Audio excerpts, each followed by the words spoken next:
RRB group D 2026 total form fill, safe zone, moderate zone और danger zone के बारे में आज हम लोग बात करेंगे साथियों कि कौन कौन सा अभी तक आपको डेंजर जोन रहने वाला है।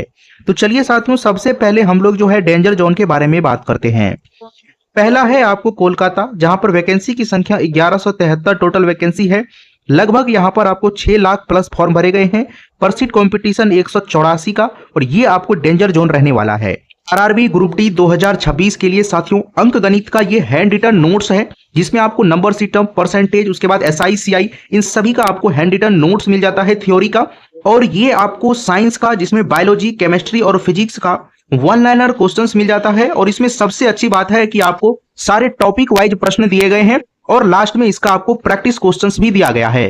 प्राइस इसका ज्यादा नहीं है। अंक गणित हैंड रिटन नोट्स का ओनली 25 रुपया रखा गया है और विज्ञान NCERT वन लाइनर का 15 रुपया रखा गया है। अगर आप कॉम्बो में लेते हैं तो 5 रुपया का एक्स्ट्रा डिस्काउंट देखने को मिलेगा और इसका प्राइस 35 रुपया मिलेगा।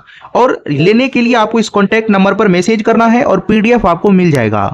देखिए साथियों, आपका कहना होगा कि ये डेटा कहां से आया है, तो ये डेटा आपको जो है 99% साथियों सही होने वाला है, क्योंकि हमने काफी एनालिसिस करने के बाद और प्रीवियस ईयर के आधार पर ही मैं आपको बता रहा हूं। और एक चीज कंफर्म है साथियों कि ग्रुप डी में 1 करोड़ फॉर्म आना ही है इस बार आपको, क्योंकि जब आपको पिछले बार 33 यानी 32,000 प्लस आपको वैकेंसी है साथियों, तो वहां पर जो आपको ऑफिशियल डेटा आया हुआ है कि 1.08 करोड़ टोटल फॉर्म भरे गए हैं। और इस बार आपको जो है लगभग 22,000 प्लस वैकेंसी है, तो आप रखिए कि 1 करोड़ फॉर्म तो आना ही है इस बार आपको।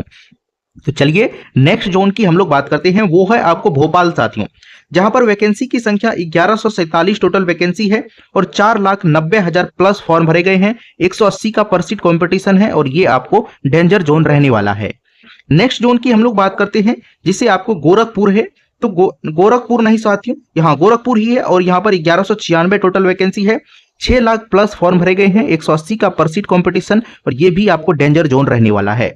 देखिए साथियों, अगर आपका UR कैटेगरी से है और रॉ स्कोर अभी आपको 60 आ रहा है, तो ही आपको साथियों यहां से फॉर्म को डालना है, क्योंकि 60 नंबर अगर आपको अभी आ रहा है, एग्जाम में आपको 3 मंथ से ज्यादा का समय नहीं मिलेगा। तो इस 3 मंथ में आपको कम से कम 5 नंबर और इंक्रीज करना है साथियों। अगर आप 65 नंबर ले आते हैं, अगर आप UR कैटेगरी से हैं, और तो किसी भी जोन से आपका सिलेक्शन हो सकता है।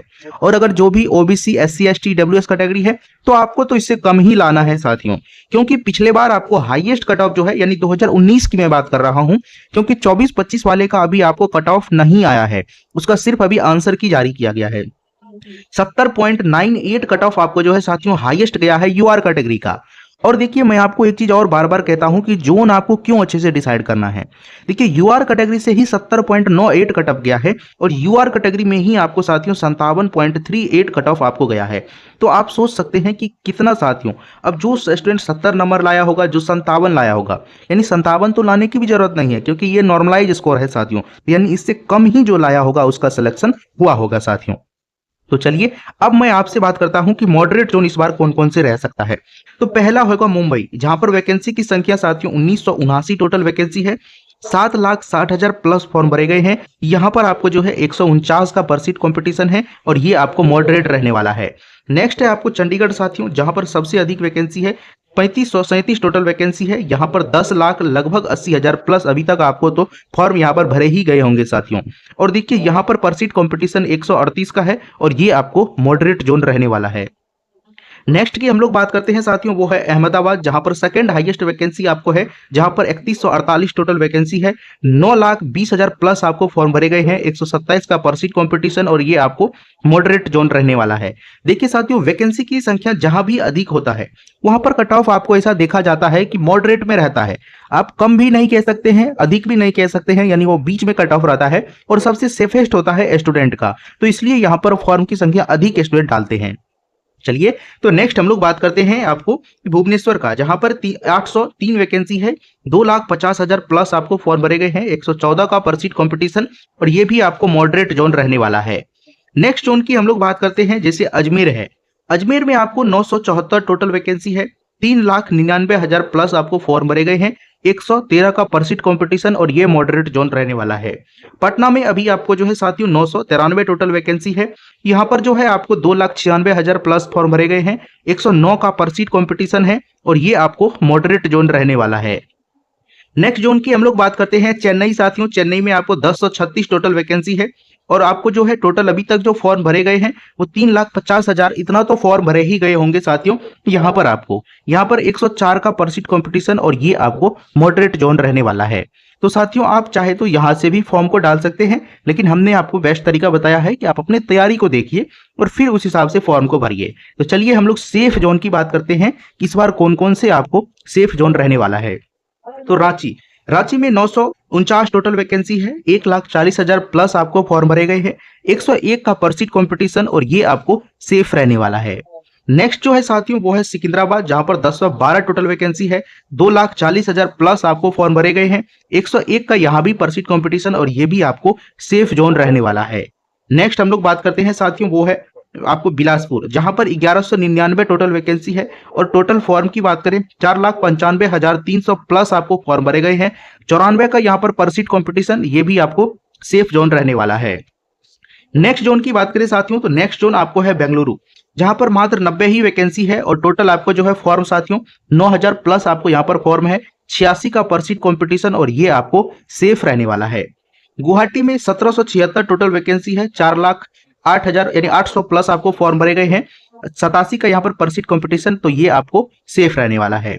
तो देखिए साथियों सेफ यहाँ पर कट ऑफ आपको जा सकता है, तो आप चाहे तो यहाँ से भी फॉर्म को डाल सकते हैं, लेकिन बेस्ट तरीका है साथियों तैयारी का, क्योंकि अगर अभी साथियों कट ऑफ जैसे 2024-25 का आ जाता तो वहां से थोड़ा बहुत और अंदाजा लगाया जा सकता है कि कहां पर कितना कट ऑफ रहेगा, लेकिन वो आया नहीं है और लगता है भी नहीं है कि उससे पहले आएगा, क्योंकि ग्रुप डी का डेट यानी लास्ट है 2 तारीख तक, तो इससे पहले लगता नहीं है कि उसका रिजल्ट जारी होगा। अगर हो जाता है तो अच्छे से एनालिसिस करके आप फिर फॉर्म को डाल सकते हैं, लेकिन कट ऑफ हमको लगता है कि ये बाद में ही रिजल्ट आपको आने वाला है।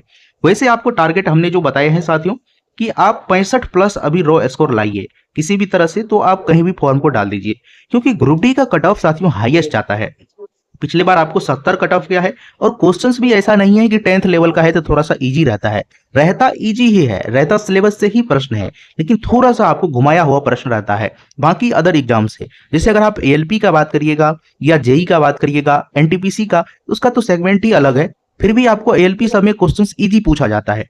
ग्रुप डी में आपको वन लाइनर क्वेश्चंस नहीं रहता है, यहाँ पर थोड़े से आपको हार्ड क्वेश्चंस पूछे जाते हैं, तो यानी एनसीईआरटी के डेप्थ से क्वेश्चन आपको पूछा जाता है, तो आपको अच्छे से तैयारी करना होगा। और मैथ रीजनिंग पे आप ज्यादा कमांड करिए साथियों, क्योंकि ये स्कोरिंग सब्जेक्ट है, लगभग सभी स्टूडेंट का मजबूत रहता है, तो ये तो आपको करना ही है। अदरवाइज आपको करंट अफेयर, उसके बाद साइंस, क्योंकि कभी रेलवे कुछ भी पूछ देता है साथियों। अभी रिसेंट में जो एएलपी का एग्जाम हुआ है आपने देखे होंगे कि सिलेबस उसमें है आपको साइंस का, उसके बाद जो है मैथ का, रीजनिंग का, लेकिन उसमें हुआ क्या कि मैथ और रीजनिंग से ही आपको लगभग 65 प्रश्न दोनों मिलाकर दे दिया गया है। और तो कभी भी पैटर्न में बदलाव किया जा सकता है, क्वेश्चंस का लेवल हार्ड किया जा सकता है, तो आपको इन सारे चीज को प्रिपेयर रखना है और फॉर्म आप आराम से डाल दीजिए और तैयारी में आप लोग लग जाइए, क्योंकि एग्जाम में मात्र इस बार आपको 3 मंथ का ही समय मिलने वाला है साथियों। क्योंकि जब अभी आपने देखे होंगे कि आरआरबी जेई हाल ही यानी 2 महीना में आपको जो है साथियों फॉर्म फिल हुआ है, और टेक एनटीपीसी का भी, तो जेई का तो एग्जाम भी हो गया है, आपको जेई का एग्जाम भी आपको खत्म हो गया है। और एनटीपीसी की बात करें तो एनटीपीसी आपको पता है कि ग्रेजुएट लेवल आपको जो है इसका डेट जारी कर दिया गया है, और उसके जस्ट बाद आपको जो है 12th लेवल एनटीपीसी का ही एग्जाम होने वाला है। और इसके जस्ट यानी तुरंत बाद आप रख लीजिए कि यही 2026 वाले ग्रुप डी का एग्जाम होने वाला है। तो समय इस बार बहुत ही कम है, तैयारी आपको जोरों शोरों से करना होगा, तो ही इस बार एग्जाम आप निकाल सकते हैं। तो चलिए साथियों, मिलते हैं आपसे अगले वीडियो में।